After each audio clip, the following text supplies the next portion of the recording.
नमस्कार दोस्तों आज हम बात करने वाले हैं मध्य प्रदेश सेट एग्जाम के क्वेश्चन पेपर के बारे में। दोस्तों यह हिंदी विषय का क्वेश्चन पेपर है। तो दोस्तों हम अपने चैनल पे यूजीसी नेट और सेट के क्वेश्चन पेपर सॉल्व करवाते हैं, साथ में यूजीसी नेट और सेट की तैयारी भी करवाते हैं।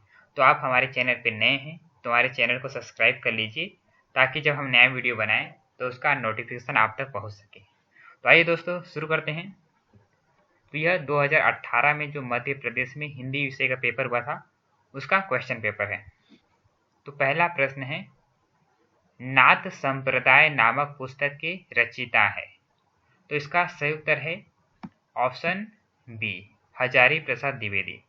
दोस्तों नाथ संप्रदाय यह पुस्तक हजारी प्रसाद द्विवेदी ने लिखी थी। इससे पहले दोस्तों जो सिद्ध साहित्य है उसके ऊपर संकलन करने का काम राहुल सांस्कृत्यायन ने किया था। और जो नाथ संप्रदाय है तो नाथ संप्रदाय में जो गोरखनाथ हुए हैं तो गोरखनाथ के 14 रचनाओं को संकलित करके प्रकाशित करने का काम पीताम्बर दत्त बड़थियार ने किया था। तो नाथ संप्रदाय में जो बिखरी हुई सामग्री थी तो उस बिखरी हुई सामग्री को व्यवस्थित रूप से रखकर उसे प्रकाशित करने का काम, उसे ग्रंथ के रूप में लिखने का काम हजारी प्रसाद द्विवेदी ने किया था। दोस्तों नाथ संप्रदाय यह जो पुस्तक है इसमें आप पढ़ोगे तो इसकी जो भूमिका है वह धीरेन्द्र वर्मा ने लिखी है। तो वक्तव्य के तौर पे जो भूमिका है वह धीरेन्द्र वर्मा ने लिखा है और उसमें यह कहा गया है कि जिस प्रकार नाथ संप्रदाय में जो गोरखनाथ हुए हैं, गोरखनाथ का जिक्र नहीं किया गया है पर मैं आपको समझाने के लिए बता रहा हूँ कि नाथ संप्रदाय में जो गोरखनाथ हैं तो उनकी रचनाओं को संकलित करने का काम जिस प्रकार पीताम्बर दत्त बड़थियार ने किया था, उसी प्रकार जो सिद्ध साहित्य है तो सिद्ध साहित्य में जो बिखरी हुई सामग्री थी उसे एक जगह इकट्ठा करने का काम, संकलित करने का काम राहुल सांस्कृत्यायन ने किया था। वही काम हजारी प्रसाद द्विवेदी ने नाथ संप्रदाय का किया है। तो नाथ संप्रदाय में जो साहित्य संस्कृत भाषा, अंग्रेजी भाषा और अपभ्रंश भाषा में बिखरी हुई थी, उस सामग्री को इकट्ठा करके उसे पुस्तक के रूप में प्रकाशित करने का काम हजारी प्रसाद द्विवेदी ने किया है। तो यह नाथ संप्रदाय की भूमिका में धीरेन्द्र वर्मा ने यह बात लिखी है। तो अगला प्रश्न देखते हैं दोस्तों, जाति पाति पूछे नहीं कोई, हरि को भजे सो हरि का होई, इन पंक्तियों में कौन सा दृष्टिकोण है। तो इसका जो सही उत्तर है वह है ऑप्शन बी, यानी कि समन्वयवादी दृष्टिकोण। दोस्तों यह जो पंक्ति है, जाति पाति पूछे नहीं कोई, हरि को भजे सो हरि का होई, यह पंक्ति रामानंद का है। बहुत से जगह आपको ऐसा पढ़ने में आ सकता है कि यह कबीर का पंक्ति है, परंतु मुख्य रूप से देखें तो यह जो जाति पाति पूछे नहीं कोई, हरि को भजे सो हरि का होई, यह पंक्ति रामानंद का है। दोस्तों आप लोग जानते होंगे कि रामानंद के समय में जो निम्न जाति के लोग हैं, जो क्षुद्र कहे जाते हैं, उनको मंदिरों में प्रवेश नहीं था, तो उन्हें मंदिरों में प्रवेश दिलाने का काम रामानंद ने किया था। तो उनकी ये पंक्ति है कि जाति पाति पूछे नहीं कोई, हरि को भजे सो हरि का होए, यानी कि ईश्वर के सामने सभी मनुष्य समान हैं। ईश्वर किसी से किसी की जाति नहीं पूछते हैं, वे यह देखते हैं कि सच्चे मन से कौन उनकी आराधना करता है। तो ईश्वर के सामने सभी लोग समान हैं। तो यही इस पंक्ति का मुख्य भाव है।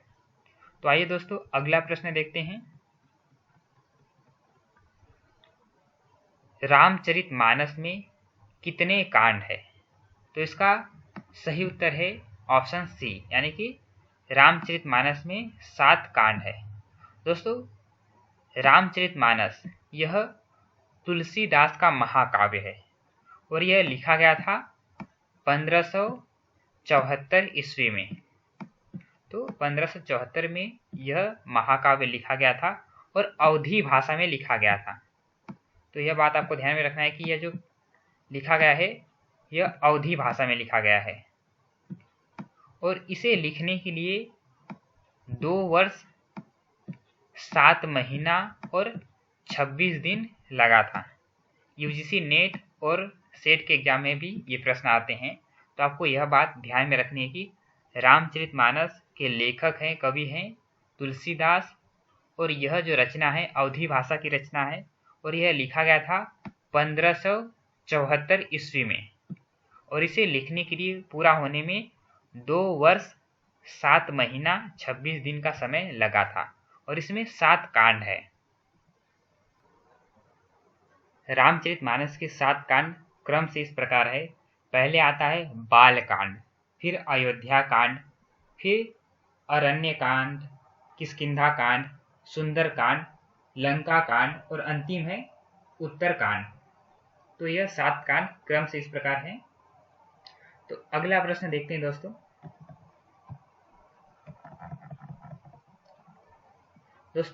अगला प्रश्न है निम्नलिखित में से कौन रीति सिद्ध कवि है?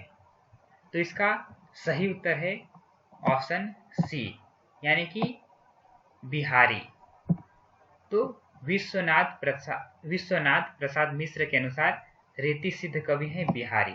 परंतु दोस्तों डॉक्टर नगेंद्र के अनुसार देखोगे तो डॉक्टर नगेंद्र की पुस्तक में रसनिधि, बिहारी और नृपशंभु ये तीनों ही रीति सिद्ध कवि के अंतर्गत आएंगे।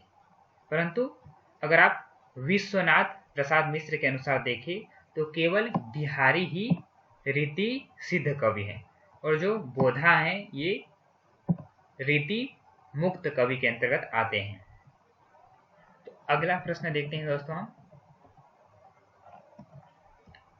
भाषा बोली जानही जिनके कुल के दास, यह काव्य पंक्ति किस कवि के संदर्भ में चरितार्थ है? तो इसका सही उत्तर है ऑप्शन डी, यानी कि केशवदास। दोस्तों ऐसा कहा जाता है कि केशवदास जो हैं वो संस्कृत के बड़े विद्वान थे और उनके कुल में जो नौकर चाकर भी हैं वे संस्कृत भाषा में ही बातचीत करते थे। इसके लिए उन्हें जो देसी भाषा है, देसी भाषा में लिखना उनके लिए अपमानजनक प्रतीत होता था। तो यही उनकी पंक्ति है इसलिए कि भाषा बोली जानही जिनके कुल के दास। तो अगला प्रश्न देखते हैं दोस्तों वीडियो थोड़ा सा लंबा बनेगा परंतु हम इसका स्पष्टीकरण देखते हुए चल रहे हैं, इसलिए थोड़ा वीडियो लंबा बन सकता है परंतु आपको इसका लाभ जरूर होगा। तो अगला प्रश्न है भूषण की भाषा में ओज की मात्रा तो पूरी है पर वह अधिकतर अव्यवस्थित है, यह कथन किस समीक्षक का है? तो यह जो बात है वह रामचंद्र शुक्ल का है। तो रामचंद्र शुक्ल ने कवि भूषण के बारे में कहा है कि उनकी कविता में, उनकी जो काव्य में भाषा है तो भाषा में जो ओज गुण है उसकी मात्रा तो पूरी है पर वह अव्यवस्थित है, क्योंकि भूषण की भाषा के बारे में शुक्ल जी ने कहा है कि उन्होंने जो लय और जो ताल है उसे मिलाने के लिए कुछ अटपटे शब्दों का भी प्रयोग अपनी भाषा में किया है, इसलिए उनकी भाषा जो है वह अव्यवस्थित मानी गई है, ऐसा शुक्ल जी का मानना है। अगला प्रश्न देखते हैं दोस्तों। कुंवर नारायण किस सप्तक के कवि हैं? तो इसका सही उत्तर है तीसरा सप्तक। ये तार सप्तक ऑप्शन दिया गया है परंतु अगर आप देखोगे पुस्तकों में तो तार सप्तक, दूसरा सप्तक, तीसरा सप्तक और चौथा सप्तक ऐसे रहता है, परंतु इसमें तीसरा तार सप्तक भी दिया गया है। तो इसका जो सही उत्तर है तीसरा सप्तक है। दोस्तों जो सप्तक है उसके 4 प्रकाशन निकले थे। पहला सप्तक था जिसका नाम था तार सप्तक, यह निकला था 1943 में। तो 1943 में यह प्रकाशन निकला था और इसके जो संपादक थे वो थे अज्ञेय। तो अज्ञेय जो थे वो इसके संपादक थे और इसमें 7 कवि, तो 7 कवियों के काव्यों को संकलित किया गया था। तो दूसरा जो सप्तक था उसका प्रकाशन वर्ष था 1951। तो 1951 में इसका प्रकाशन वर्ष था और इसके संपादक भी सच्चिदानंद हीरानंद वात्स्यायन अज्ञे है। और इसके अंदर भी 7 कवियों की कविताओं को संकलित किया गया था। जो तीसरा सप्तक है उसका प्रकाशन वर्ष है 1959 और इसके संपादक भी अज्ञे जी है और इसके अंदर भी 7 कवि हैं। और जो चौथा सप्तक है उसका प्रकाशन वर्ष है 1979 और इसके संपादक भी अज्ञे जी हैं और इसके अंदर भी 7 कवियों की कविताएं संकलित हैं। तो जो कुंवर नारायण है वे तीसरे सप्तक के कवि हैं जिसका प्रकाशन 1959 में हुआ था। दोस्तों अगला प्रश्न देखते हैं। नारी शरीर देव मंदिर की भांति पवित्र है, यह कथन है। तो यह हजारी प्रसाद द्विवेदी का कथन है। अगला प्रश्न देखते हैं दोस्तों। अंधा युग में कितने अंक हैं? तो इसका जो सही उत्तर है वह है 5 अंक। दोस्तों अंधा युग जो नाटक है यह धर्मवीर भारती का नाटक है। तो धर्मवीर भारती का नाटक है और इसके अंदर 5 अंक हैं। दोस्तों अंधा युग जो नाटक है उसमें 5 अंक है। इसके अलावा दोस्तों 3 अंतराल पढ़ते हैं। पहला जो है वो है स्थापना है। फिर उसका जो पहला अंक आता है उसका नाम है कौरव नगरी। दूसरा अंक है उसका नाम है पशु का उदय। तीसरा अंक है उसका नाम है अश्वत्थामा का अर्ध सत्य। फिर बीच में अंतराल आता है तो अंतराल को नाम दिया गया है पंख, पहिए और पट्टियां। फिर चौथा अंक आता है उसका नाम है गांधारी का साप। 5वां अंक है विजय एक क्रमिक आत्महत्या। फिर एक है समापन। तो समापन का नाम दिया गया है प्रभु की मृत्यु। तो आपको यह याद रखना है कि इसके अंदर 5 अंक है। फिर बीच में 3 भाग और हैं। पहला है जिसका नाम है स्थापना। तो स्थापना का नाम दिया गया है अंधा युग। फिर उसके बाद बीच में एक अंतराल नाम है उसका नाम है पंख, पहिए और पट्टियां। और अंतिम में है समापन जिसका नाम है प्रभु की मृत्यु। तो मुख्य रूप से इसमें अंक देखें तो मुख्य रूप से इसमें 5 अंक है। पहला कौरव नगरी, दूसरा पशु का उदय, तीसरा अश्वत्थामा का अर्ध सत्य, चौथा गांधारी का साप और 5वां विजय एक क्रमिक आत्महत्या। तो अगला प्रश्न देखते हैं। केशव की किस कृति को छंदों का अजायब घर कहा जाता है? तो केशवदास की जो रचना है रामचंद्रिका। तो रामचंद्रिका को छंदों का अजायब घर कहा जाता है और यह बात कहा है राम स्वरूप चतुर्वेदी ने। तो राम स्वरूप चतुर्वेदी ने केशवदास की रामचंद्रिका को छंदों का अजायब घर कहा है। और केशवदास के काव्य को रामचंद्र शुक्ल ने कठिन काव्य का प्रेत भी कहा है। और एक और कथन जो एग्जाम में आते हैं तो रामचंद्र शुक्ल ने कहा है कि केशवदास को कवि हृदय प्राप्त नहीं था। तो यह भी कथन एग्जाम में पूछे जाते हैं। तो अगला प्रश्न देखते हैं दोस्तों। चिंतामणि भाग 1 में कितने निबंध संकलित है? तो इसका जो सही उत्तर है वह है ऑप्शन ए यानी कि 17 निबंध। तो चिंतामणि जो कि आचार्य रामचंद्र शुक्ल का निबंध संग्रह है, इसके अंदर 17 निबंध संकलित हैं। अगला प्रश्न है रीति को वृत्ति किस आचार्य ने कहा है? तो इसका जो सही उत्तर है वह है ऑप्शन सी यानी कि मनमट। तो मनमट ने रीति के लिए वृत्ति शब्द का प्रयोग किया है।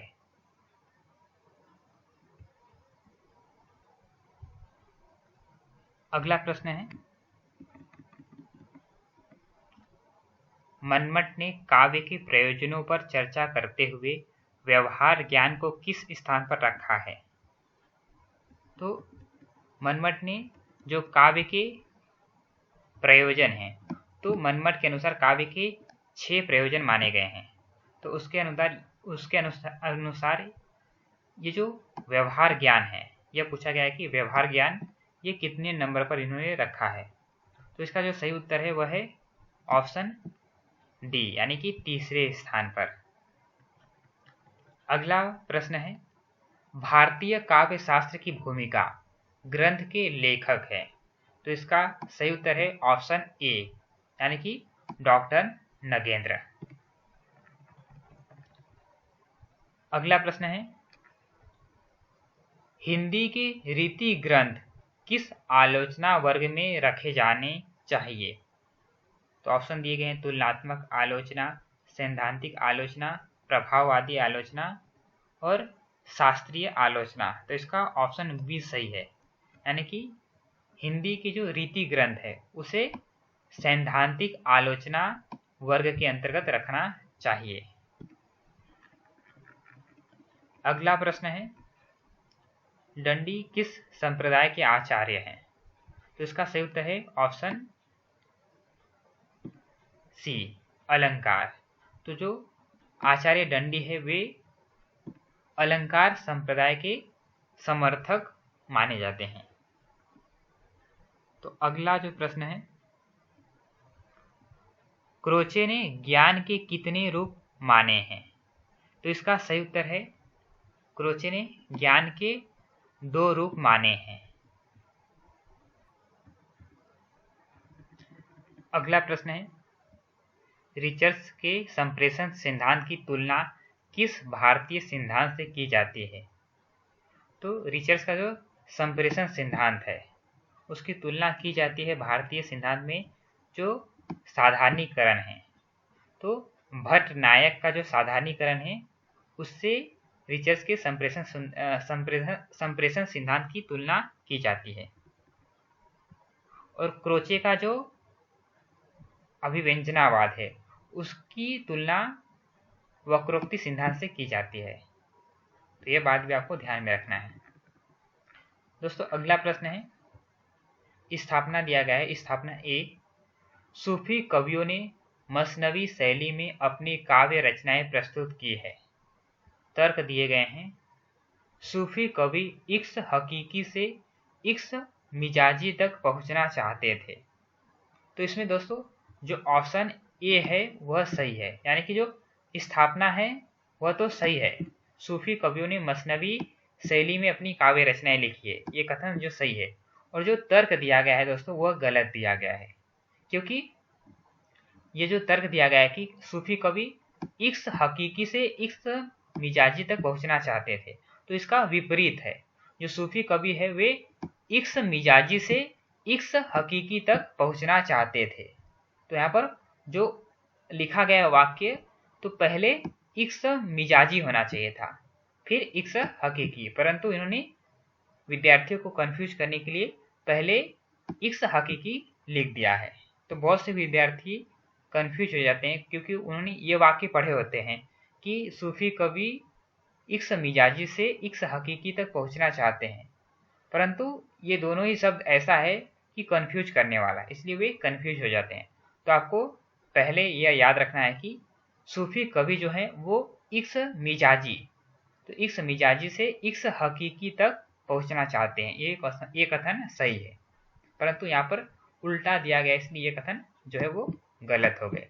तो स्थापना जो है वो सही है और तर्क गलत है। अगला प्रश्न है दोस्तों, स्थापना और तर्क में। स्थापना ए दिया गया है, कहानी में एक संवेदना ही प्रमुख होती है।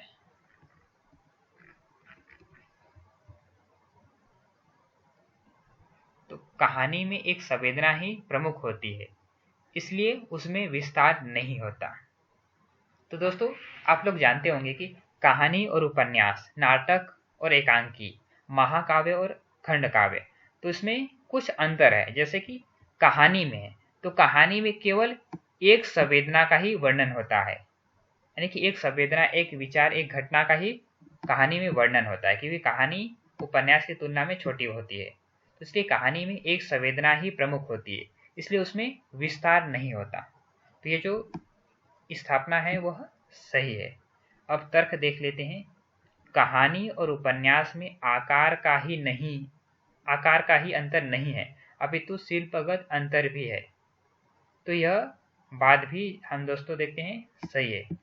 कहानी की जब बात करते हैं कहानी और उपन्यास में, तो केवल आकार में ही नहीं, जो उसका शिल्पगत अंतर है वह भी दिखाई देता है। इसलिए जो स्थापना और तर्क दोनों सही है। तो इसका जो बी ऑप्शन है, यानी कि ए और आर दोनों सही है। अगला प्रश्न हम देखते हैं दोस्तों, आयो घोष बड़ो व्यापारी, पंक्ति में घोष का क्या अर्थ है? दोस्तों ये जो पंक्ति है कि आयो घोष बड़ो व्यापारी, इसमें जो घोष शब्द है तो उसका अर्थ है अहीरों की बस्ती। तो यह भ्रमर गीत जो सूरदास का भ्रमर गीत है, तो भ्रमर गीत में से यह जो पद लिया गया है, तो ये पूरा पद इस प्रकार है कुछ, आयो घोष बड़ो व्यापारी, लादी खेप गुण ज्ञान जोग की ब्रज में आन उतारी, थाटक देकर हाटक मांगल, भोरे निपट सुधारी, धूर ही ते खोटी खायो है, लय फिरत सिर भारी, इनके कहे कौन डहकावे, ऐसी कौन अजानी, अपनो दूध छाड़ी को पीवे, खार कूप को पानी, उधो जाऊ सवार यहाँ ते, बेगी गहरू जनी लाओ, मुँह मांगे पैहो सूरज, प्रभु साहू ही आनी दिखाओ। तो इसमें जो घोष है इसका अर्थ होता है अहीरों की बस्ती। अगला प्रश्न देखते हैं दोस्तों, मोरी चुनरी में परी गयो दाग पिया में चुनरी प्रतीक है। तो इसका जो सही उत्तर है वह है ऑप्शन ए, यानी कि शरीर का। तो इसमें जो चुनरी है वह शरीर का प्रतीक है। यह अमीर खुसरो की पंक्ति है। अगला प्रश्न है, विपन्नता के इस सागर में सुहाग ही वह तृण था, जिसे पकड़े हुए वह सागर को पार कर रही थी। यह पंक्ति किस रचना की है? तो इसका जो सही उत्तर है वह है ऑप्शन सी, यानी कि गोदान।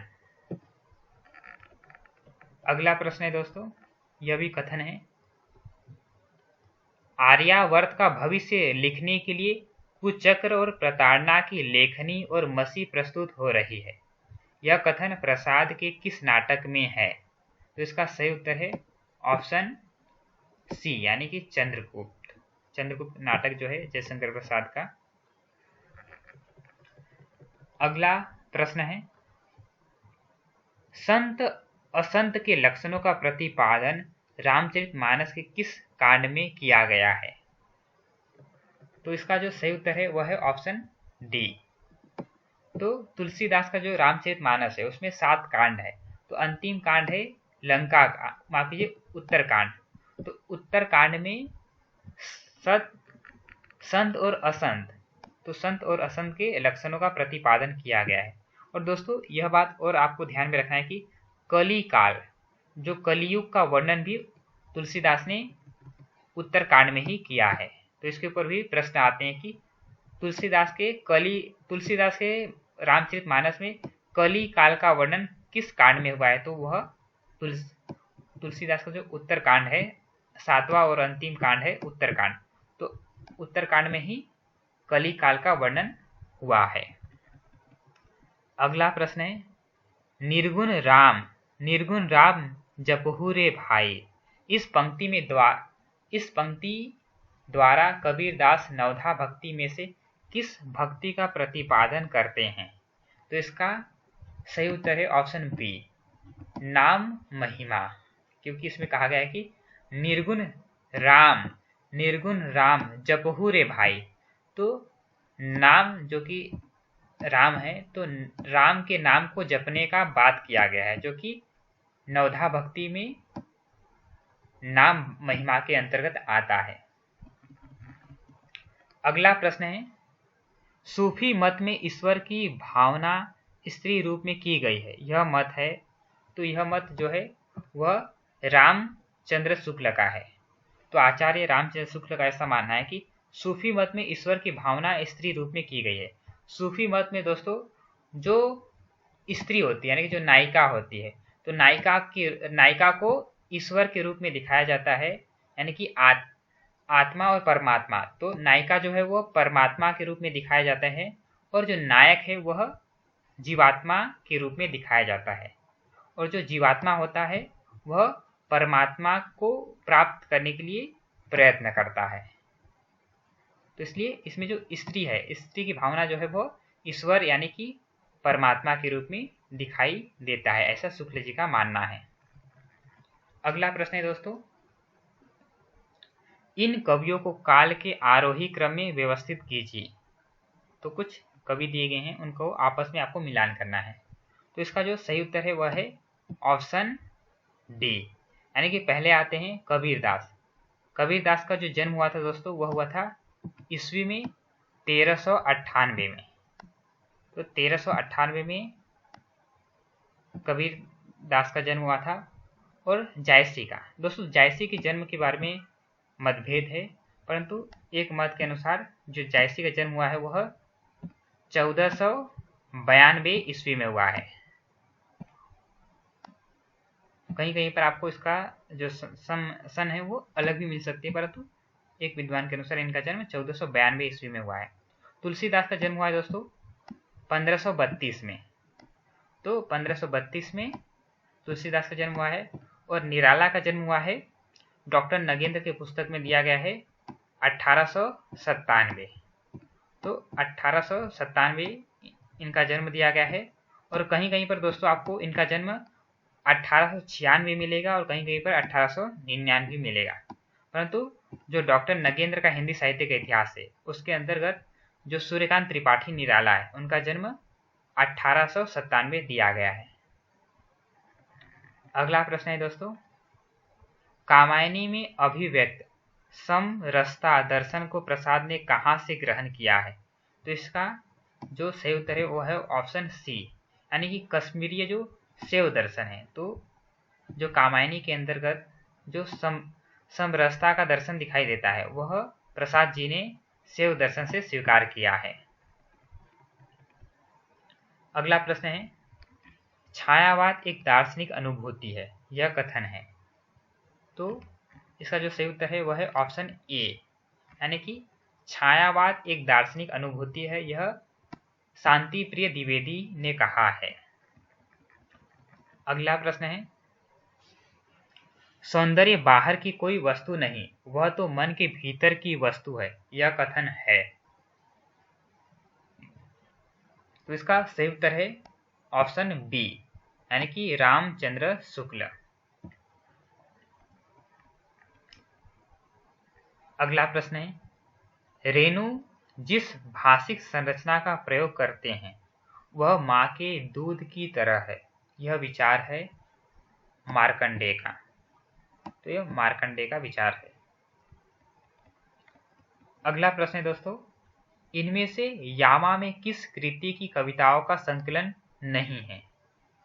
तो दोस्तों महादेवी वर्मा का जो यामा है,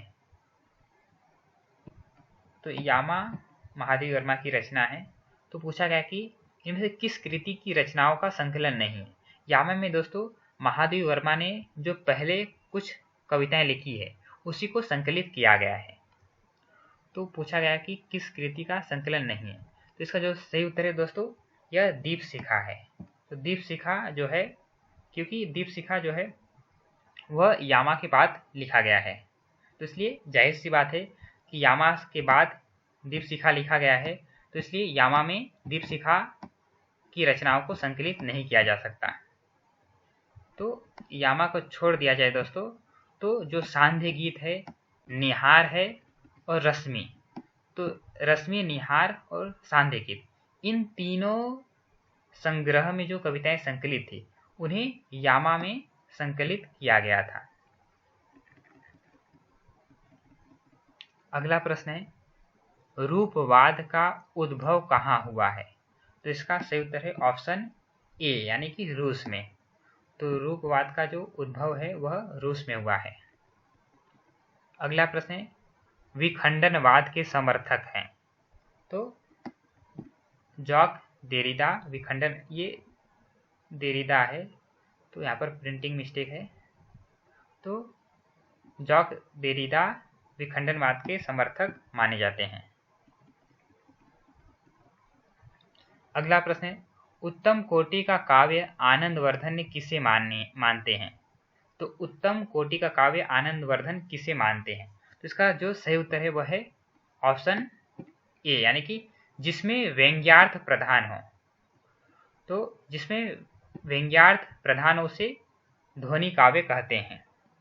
तो जिसमें व्यंग्य प्रधान हो उसे ध्वनि काव्य कहते हैं, और जिसमें वाच्यार्थ प्रधान हो उसे चित्र काव्य कहते हैं, और जिसमें व्यंग्यार्थ की सत्ता हीन हो उसे गुणीभूत व्यंग्य काव्य कहते हैं।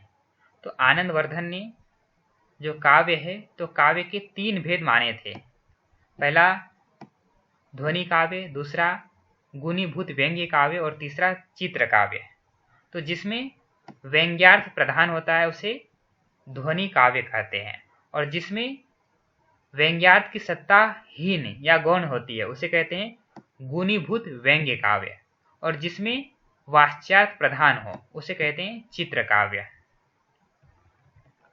अगला प्रश्न है, रस के संबंध में कौन सा तथ्य गलत है? तो इसमें जो दिया गया है कि रस अखंड है, यह सही है। रस ब्रह्मानंद है, तो यह जो कथन है दोस्तों यह गलत है।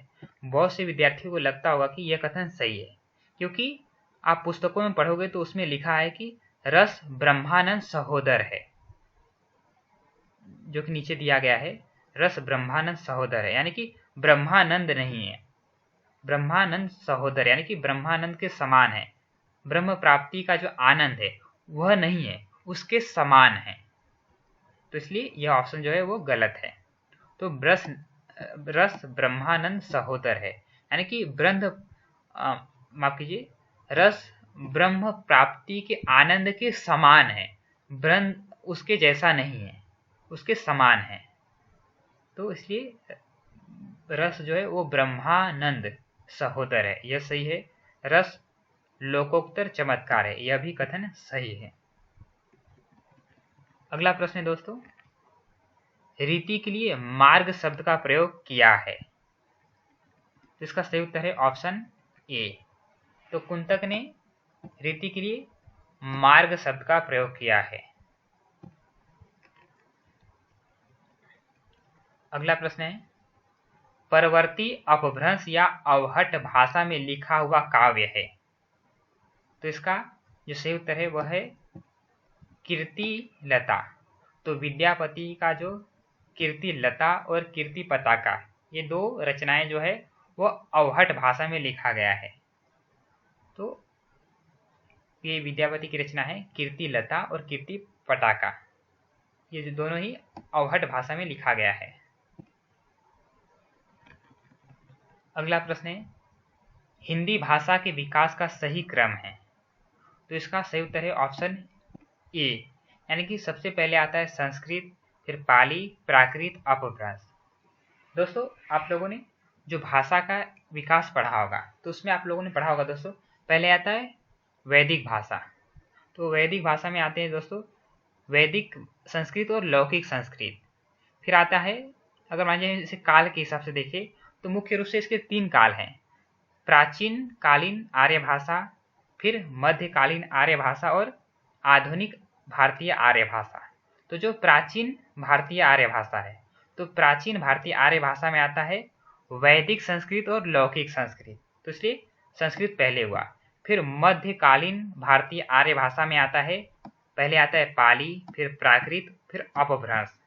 फिर आधुनिक भारतीय आर्य भाषाओं में आता है हिंदी, मराठी, गुजराती, उड़िया, बंगला, ये सभी भाषाएं। तो दोस्तों जो संस्कृत का समय है जिसे हम कहते हैं कि प्राचीन भारतीय आर्य भाषा, उसका समय है 1500 ईस्वी सन पूर्व से लेकर 500 ईस्वी सन पूर्व तक। फिर आता है मध्यकालीन भारतीय आर्य भाषा, उसका समय है 500 ईस्वी सन पूर्व से लेकर 1000 ईस्वी तक। 1000 ईस्वी तक। तो जिसमें जो पाली का समय है, तो पाली का समय है 500 ईस्वी सन पूर्व से लेकर पहली शताब्दी तक।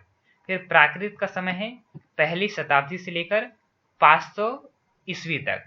फिर 500 ईस्वी से लेकर 1000 ईस्वी तक अपभ्रंश का समय है। फिर 1000 के बाद जो आधुनिक आर्य भाषाएं आती है, जिसके अंतर्गत हिंदी, मराठी ये सभी आती हैं। तो हिंदी का समय है 1000 ईस्वी से। तो अगला प्रश्न देखते हैं दोस्तों, च, छ, ज, झ, न, च वर्ग के व्यंजन किस वर्ग में आते हैं? तो इसका जो सही उत्तर है दोस्तों वह है तालव्य। तो तालव्य के अंतर्गत आते हैं ये सभी व्यंजन। दोस्तों जब आप च, छ, ज इनका उच्चारण करते हो तो आप देखोगे कि आपके जो जीभ के ऊपरी भाग है, तो मसूड़े के बाद के जो हिस्से होते हैं जीभ में, जिसे कहते हैं तालव्य, कोमल तालु भी कहते हैं जिसे। तो यह जब जीभ का जो अगला भाग है वह तालव्य से टकराता है, तब च, छ, ज ये ध्वनियां निकलती है। अगला प्रश्न है दोस्तों, प्रेमाख्यान काव्य परंपरा की प्रमुख रचनाओं का सही क्रम क्या है?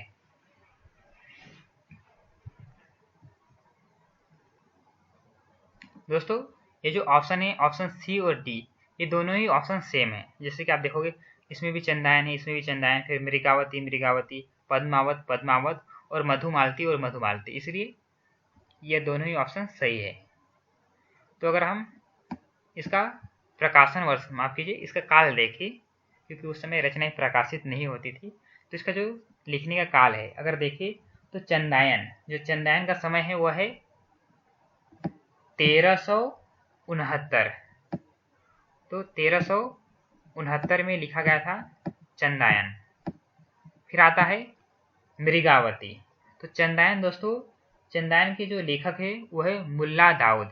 तो मुल्ला दाऊद की ये रचना है, इसका लिखने का जो समय है वह है 1369। फिर मृगावती, तो मृगावती के जो लेखक है उनका नाम है कुतुबन, और यह लिखा गया था 1501 ईस्वी में।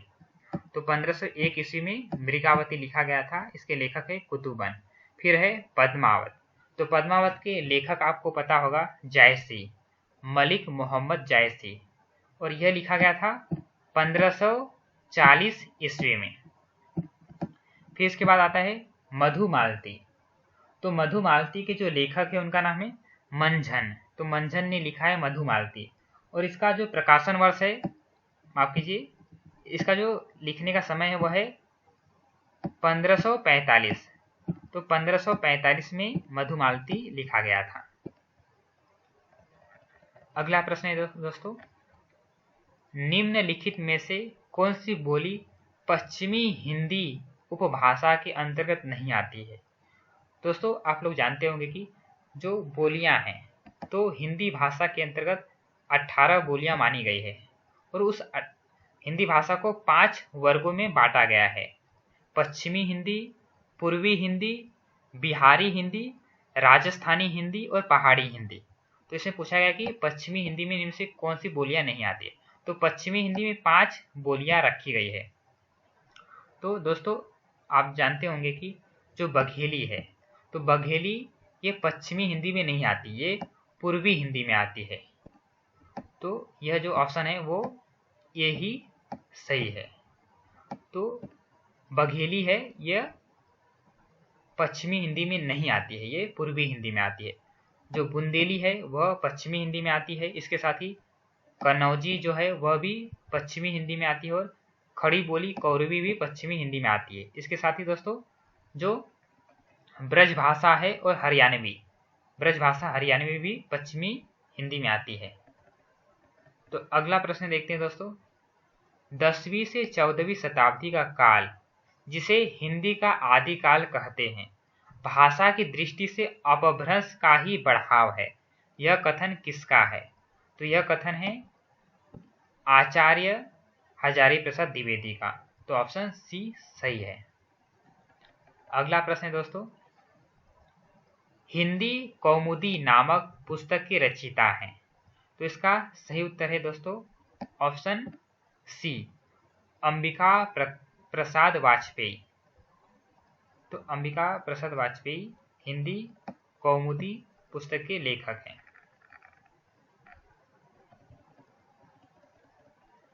अगला प्रश्न दोस्तों, आलवार संतों की संख्या कितनी मानी गई है? तो इसका जो संख्या है वह ऑप्शन 1 यानी कि 12 मानी गई है। तो दोस्तों जो वैष्णव भक्त हैं, तो वैष्णव भक्त को ही दक्षिण में आलवार भक्त या आलवार संत कहा जाता है और इनकी जो संख्या है वो 12 मानी गई है। दोस्तों हमने एक वीडियो बनाया था कि भक्ति आंदोलन का उद्भव और विकास और भक्ति आंदोलन के उद्भव के कारण। तो हमने देखा था उसमें कि भक्ति आंदोलन के उद्भव के कारण को लेकर विद्वानों में क्या मत देखने को मिलते हैं। शुक्ल जी ने क्या माने हैं, गिरिसन ने क्या माना है, हजारी प्रसाद द्विवेदी ने क्या माना है, इन सभी मतों को हमने देखा था। तो अगर आपने उस वीडियो को नहीं देखा है तो हमारे चैनल की प्लेलिस्ट में जाके आप उसे देख सकते हो। हिंदी साहित्य का इतिहास नाम से प्लेलिस्ट बनाया है हमने, उसमें जाके आप उस वीडियो को देख सकते हो। उसका लिंक मैं इसी वीडियो के नीचे डिस्क्रिप्शन में दे दूंगा, उस पर भी क्लिक करके आप उस वीडियो को देख सकते हो। अगला प्रश्न दोस्तों, जगन्नाथ दास रत्नाकर का आख्यानक प्रबंध काव्य है। तो इसका सही उत्तर है ऑप्शन बी, गंगावतरण। गंगावतरण जगन्नाथ दास रत्नाकर का आख्यानक प्रबंध काव्य है। अगला प्रश्न है, गोस्वामी तुलसीदास रचित विनय पत्रिका हिंदी साहित्य में एक अनमोल रत्न है, यह कथन किस लेखक का है? तो इसका जो सही उत्तर है वह है ऑप्शन ए यानी कि रामचंद्र शुक्ल का। अगला प्रश्न है दोस्तों, साहित्यालोचन श्याम सुंदर दास कृति में किसका विवेचन हुआ है? तो इसका सही उत्तर है ऑप्शन सी यानी कि कला, साहित्य, काव्य, कविता, गद्य काव्य, रस और शैली तथा साहित्य की आलोचना, इन सभी का वर्णन विवेचन साहित्यालोचन में हुआ है। अगला प्रश्न दोस्तों, और इस वीडियो का ये अंतिम प्रश्न है, धनपत राय को प्रेमचंद नाम किसने दिया? तो इसका सही उत्तर है दोस्तों ऑप्शन ए यानी कि दया नारायण निगम ने। तो यहाँ पर प्रिंटिंग मिस्टेक है, तो दया नारायण निगम ने प्रेमचंद को, धनपत राय को प्रेमचंद नाम दिया था। दोस्तों आपको पता होगा कि प्रेमचंद का वास्तविक नाम था धनपत राय, फिर बाद में ये नवाब राय नाम से लेखन कर रहे थे, परंतु अंग्रेजों के द्वारा इनकी रचनाओं को जब्त किए जाने के बाद इन्होंने नाम बदलकर प्रेमचंद नाम से रचनाएं लिखना शुरू किया। तो धनपत राय को प्रेमचंद यह नाम दया नारायण निगम ने दिया था। तो इसका जो सही उत्तर है ऑप्शन ए। दोस्तों जो अगले प्रश्न हैं वो हम अगले वीडियो में देखेंगे, उसका लिंक दोस्तों मैं इसी वीडियो के नीचे डिस्क्रिप्शन में दे दूंगा, उस पर क्लिक करके आप अगला प्रश्न देख सकते हो। दोस्तों अगर आपको यह वीडियो पसंद आए तो वीडियो को लाइक कीजिए, चैनल को सब्सक्राइब कीजिए और दोस्तों के साथ शेयर कीजिए। दोस्तों एक और महत्वपूर्ण बात, हम अपने चैनल पर नेट और सेट से संबंधित वीडियो बनाते रहते हैं, तो अगर आप हमारे चैनल पर नए हैं तो हमारे चैनल को सब्सक्राइब करके उन वीडियो को देख सकते हो। धन्यवाद।